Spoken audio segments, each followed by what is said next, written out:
7-year-old guy thinking, so this is how you got the look as you grow up.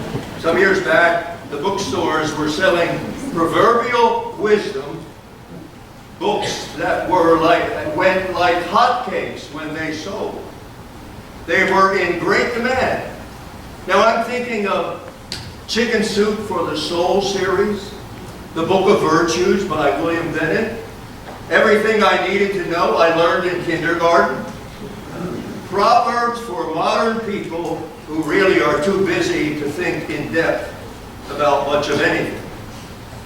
Even now, when our culture is in these confusing times, and often in chaos, and when things are becoming unglued, and the old truths and correctness are being questioned, and even thrown out, when people begin to wander and don't know which way to turn, I believe both divine and human wisdom have a vital place in our everyday life.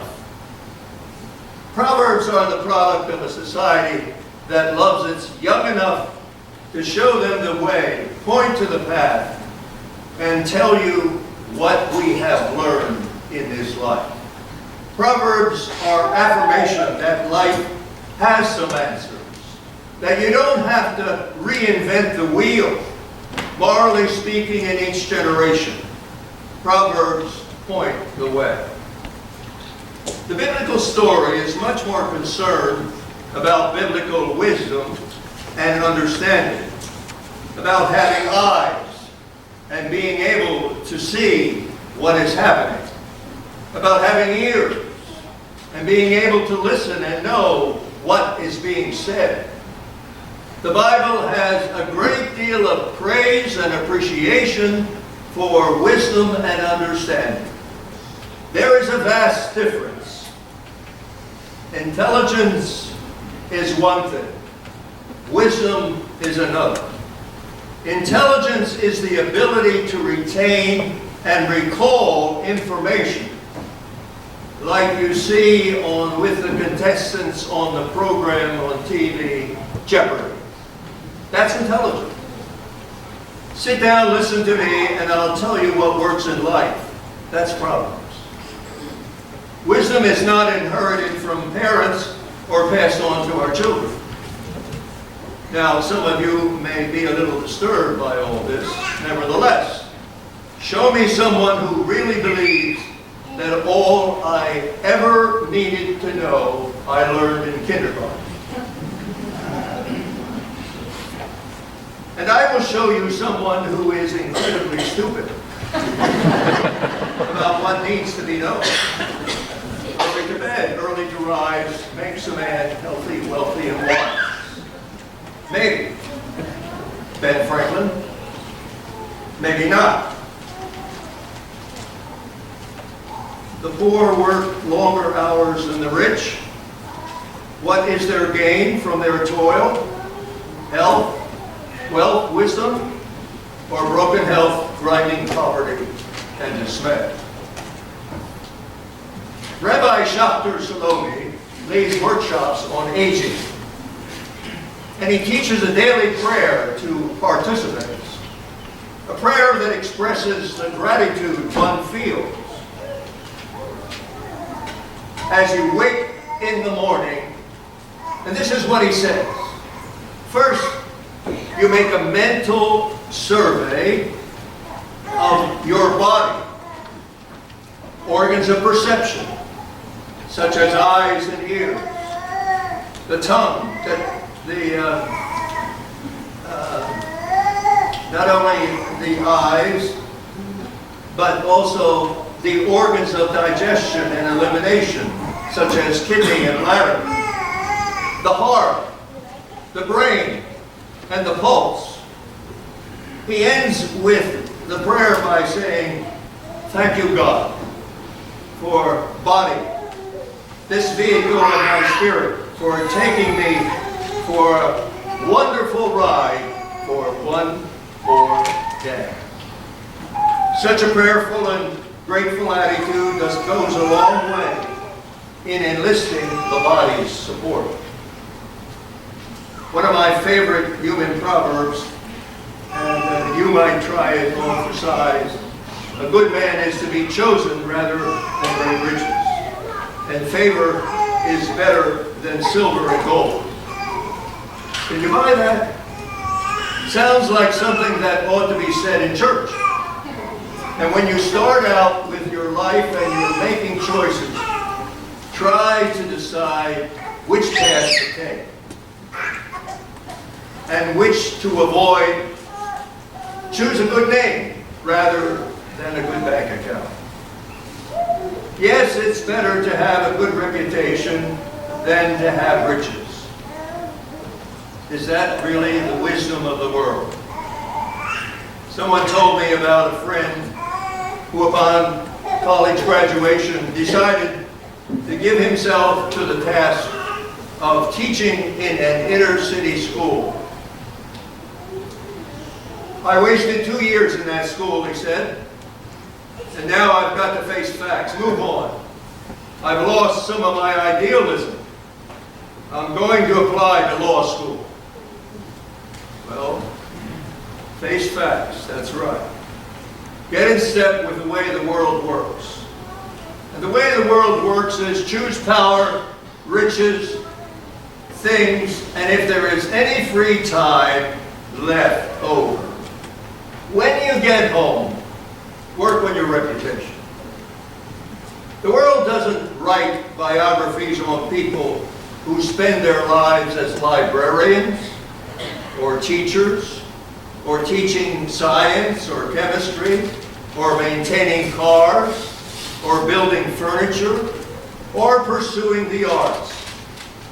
Each year, Forbes magazine prints issues on the latest and largest billionaires, America's richest among us, and listed are mostly people who are known, not for a good name, but rather for helping themselves to the goodies.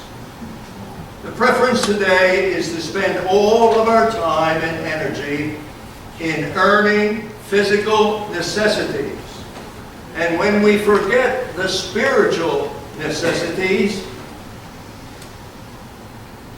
the kind that Jesus claimed, that man does not live by bread alone, and he also said, tell us this proverb, that it is possible to gain the whole world and lose your own soul.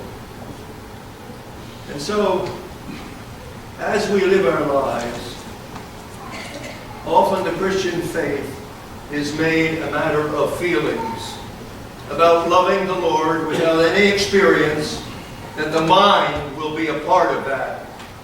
To some, the Christian faith is just a matter of believing, and believing has nothing to do with understanding, so forget about the questions and the intellectual seeking. In the opening verses of Proverbs, according to the Peterson translation, Lady Wisdom says this: don't miss a word of this.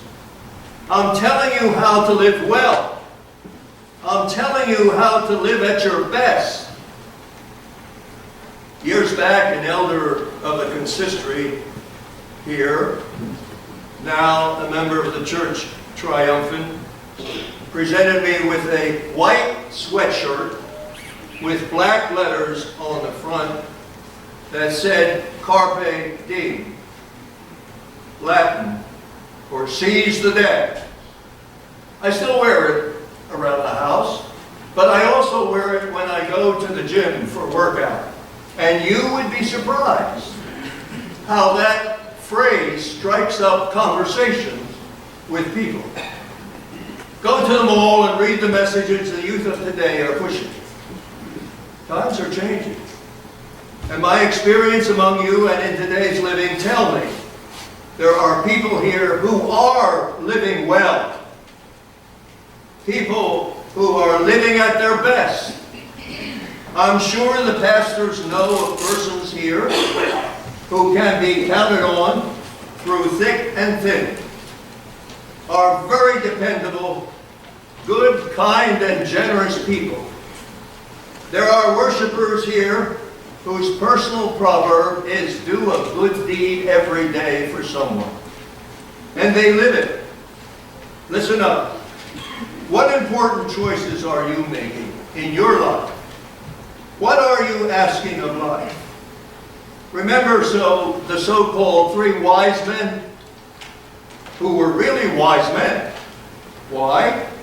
Because they stopped to ask for directions. Who do you look like, or who will you look like when you're 65? What will people who know you be able to say about you? Sometimes proverbial wisdom is not only trite, mundane, and commonplace. You know, sometimes it's true. Thank you, Lady Wisdom. I'm telling you how to live well. I'm telling you how to live best. The Christian lives by the wisdom that we are creatures of the living, loving God, known best in Jesus Christ. And when we live by faith, in hope, with love, we are living with joy and with each other and with God. This is the word of the Lord. Thanks be to God.